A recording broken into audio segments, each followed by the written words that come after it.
पिछले 5 सालों में 50% डेटा यूसेज हमने बताया था कुछ दिनों पहले कि पोको के बहुत सारे फोन आ रहे हैं, उसमें से पहले चलिए दोस्तों चालू करते हैं आज की भी tracking tech news number 1300। 1300 episode हो गए दोस्तों and I really want to thank you, seriously आपका बहुत ज्यादा शुक्रगुजार हूं। आप जो हमें फीडबैक देते हो, जो कमेंट्स लिखते हो, जो मोरल बूस्ट करते हो, उसकी वजह से दोस्तों पिछले 4.5 साल हो गए we have started our tech news. और आपको एक बात बताऊं, सिर्फ 2 दिन मिस हुए हैं पिछले 4.5 साल में, और पिछले 2 साल में नॉट अ सिंगल डे हमने टेक न्यूज मिस की हुई है। इट इज ऑल बिकॉज आप इतना ज्यादा प्यार देते हो हमें, so thank you so much. चलिए let's start with the tech news. वैसे बहुत ज्यादा मोबाइल डेटा आजकल यूज करने लग गए। इनफैक्ट दोस्तों पिछले 5 सालों में 50% data usage, mobile data usage बढ़ गया है। अगर 2021 के बारे में बात करूं तो एवरेज एक मोबाइल यूजर ने कितना डेटा इस्तेमाल किया पता है? एक महीने में 17 GB at an average. That is a big number. मुझे पता है जो टेक के लोग हैं वो ज्यादा इस्तेमाल करते हैं, बट सोचिए अगर सब पूरी पॉपुलेशन को आप लोगे तो 17 GB पर user is a big huge number. In fact 2021 में दोस्तों 40 मिलियन मतलब कुछ 4 करोड़ के ऊपर नए सब्सक्राइबर्स ऐड हुए हैं जो बेसिकली नए हैं मोबाइल डेटा के साथ, सोचिए। और इंडिया में अब कुछ 75 करोड़ यूजर्स जो है वो अब डेटा यूज करते हैं। That's crazy. और ये मैं 4G के बारे में बात कर रहा हूं। Wow wow. और ये जो है ये एक्सपेक्टेड यही है कि और भी ज्यादा बढ़ते जाने वाला है। और 5G आने के बाद oh my God, I can't even imagine. वैसे दोस्तों पहली बार अगर आए हो तो सब्सक्राइब करना मत भूलिए। जैसे मैंने आपको परसों भी बताया कि बहुत सारे लोग आते हैं, देखते हैं, जाते हैं, लेकिन सब्सक्राइब नहीं करते हैं। कीजिए, आपके लिए करते हैं ये सब कुछ। और पोल में इसीलिए हमने कल पूछा था कि क्या आपने ट्रैकिंग टेक चैनल को सब्सक्राइब किया है? 88% येस एंड 12% नो। लेकिन हम जब एनालिटिक्स में देखते हैं तो कुछ 61-62% नॉन सब्सक्राइब दिखाते हैं। सो आई एम नॉट श्योर। लेकिन अगर वो जो नो है ना 12% वाले, सब्सक्राइब जरूर कीजिएगा। वैसे आपके डेटा यूसेज के बारे में अगला पोल होने वाला है। चलिए एक बड़ी खबर दे दूं एंड्रॉइड के बारे में। एंड्रॉइड 12 में मैंने ये कुछ महीनों पहले बताया हुआ था ये सपोर्ट आने वाला था, लेकिन प्ले एज यू डाउनलोड, इसका मतलब एक बड़ा गेम, 1-2 GB का गेम आप डाउनलोड कर रहे हो तो जैसे ही वो स्टार्ट हो जाएगा डाउनलोड होना तो इंपॉर्टेंट फाइल जो है आपको चाहिए वो इमीडिएटली डाउनलोड हो जाएंगी स्टार्ट में ही और आप खेल पाओगे गेम। जी हाँ, इसे प्ले एज यू डाउनलोड ये आने वाला था। अब जो डेवलपर्स हैं, ऐप डेवलपर्स, गेम डेवलपर्स, इसका सपोर्ट ऐड कर रहे हैं, लेकिन याद रखिए ये सिर्फ एंड्रॉइड 12 या उसके ऊपर वाले जो वर्जन्स होने वाले उसी में मिलने वाला है, उसके नीचे नहीं। एंड्रॉइड 11 है तो नहीं मिलेगा। But yes, interesting. पूरा गेम डाउनलोड करने की जरूरत नहीं, जैसे ही आप डाउनलोड स्टार्ट करते हो वैसे ही आप गेम खेलना भी चालू कर सकते हो एंड बैकग्राउंड में फिर डेटा पूरा डाउनलोड हो जाएगा। वेरी नाइस, बहुत सारा वक्त बचेगा। दोस्तों यूपीआई पेमेंट्स इतने ज्यादा पॉपुलर हो गए हैं पिछले 4-5 सालों में, पूछेगा मत, और पॉपुलैरिटी बढ़ती जा रही है।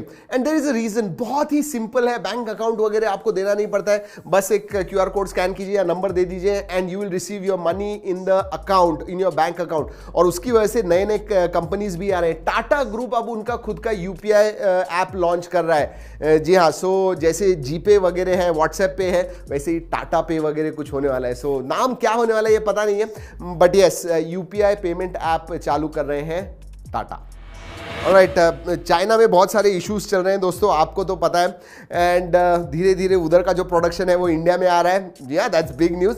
अब दोस्तों आईफोन 13, अभी तक इंडिया में एप्पल के पुराने जो वेरिएंट्स है ना वो मैन्युफैक्चर होते थे। अब दोस्तों आईफोन 13 जो लेटेस्ट सीरीज है वो उसका प्रोडक्शन फॉक्सकॉन के प्लांट में जो चेन्नई में है उसमें चालू होने वाला है फ्रॉम अप्रैल, मतलब अगले महीने से आईफोन 13 का भी। अनफॉर्चुनेटली दोस्तों इंडिया में भी अगर मैन्युफैक्चर होते हैं तो भी मैंने ये देखा है कि प्राइस कम नहीं हुई है, वो होना चाहिए। अगर वो होता है तो बहुत अच्छी बात है। इनफैक्ट परसों मैंने आपको न्यूज़ ये भी दी थी कि बहुत सारे दूसरे जो ब्रांड्स हैं ना वो अब इंडिया में मैन्युफैक्चर करने का सोच रहे हैं एंड फिर एक्सपोर्ट करेंगे। अब कैसे होता है कि चाइना में मैन्युफैक्चर होता है और फिर दूसरे कंट्रीज में जाता है, एक्सपोर्ट होता है। India will be the manufacturing hub for smartphones and that is very big news. Alright, कुछ लैपटॉप्स के बारे में बात करते हैं। सैमसंग गैलेक्सी बुक 2 एंड और भी 5 अलग अलग विंडोज 11 के लैपटॉप जो है वो इंडिया में लॉन्च होने वाले हैं। अगर सैमसंग गैलेक्सी बुक के बारे में बात करूं तो उसकी प्राइस कुछ 40,000 से स्टार्ट होने वाली है एंड मार्च 17 को लॉन्च है, पता चलेगा और भी डिटेल्स आ जाएंगे। बट ये सैमसंग के लैपटॉप्स, विंडोज 11 बेस्ड लैपटॉप्स आ रहे हैं बहुत ही जल्दी। सो या I am happy. Alright, iQOO ने उनका iQOO Z6 5G लॉन्च कर दिया इंडिया में। अच्छे, अगर प्राइस टू परफॉर्मेंस रेशियो देखोगे सही में अच्छा है।